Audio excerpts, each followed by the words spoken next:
Говийн байгальд өгөх музейгээс зохион байгуулж байгаа археологийн дурсгалыг танин мэдэх, за бүртгэн баримжуулах арга зүй сургалт маань өнөөдөр 2 дахь өдөр одоо дадлагынхаа үйл ажиллагаан дээр явж байна.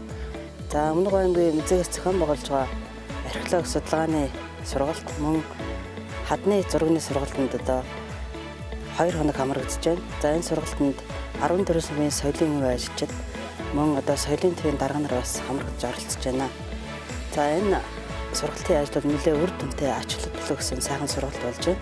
Өчигдөр одоо сурсан мэдснэ. Өнөөдөр одоо дадлага хийж газар дээр нь одоо ингэж баримтжуулж бүгдээр энэ дээр нь одоо баг болон ажиллаж сайхан одоо газар дээр нь одоо дадлага практикийн ажил одоо явагдаж бид өгöd бол энд биш. Таатай байна.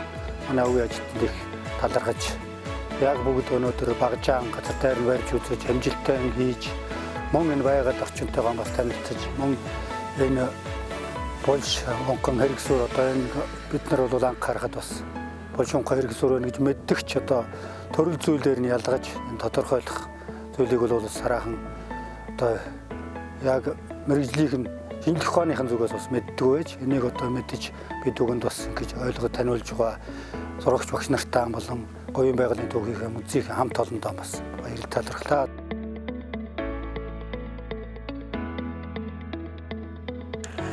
Хадны зураг дээр ихэвчлэн ер нь янгирыг бол дүрсэлсэн байдаг. Одоо маш олон дүрслүүд байгаа л да, олон төрлийн дүрслүүдийг бол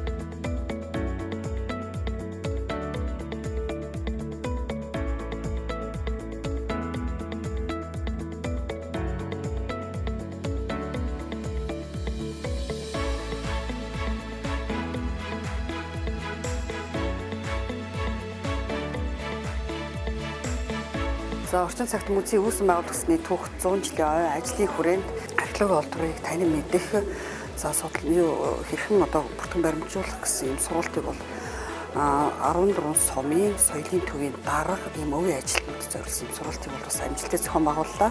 За энэ сургалтын хүрээнд бас мөн дадлага онолыг бол хослуулсан ийм сургалтыг манай одоо эрдэмтэн шинжилгээний ажилтан докторат тулцынд за манай магистр уян гол хамтран зохион байгуулж юуны археологи олдрыг мэдэх талаар ийм анх шатны одоо ийм хичээлийг бол за сурган бас тэр энийг дадлагатай хослуулсан ийм сургалтыг бол маш амжилттай хэрэгжүүллээ.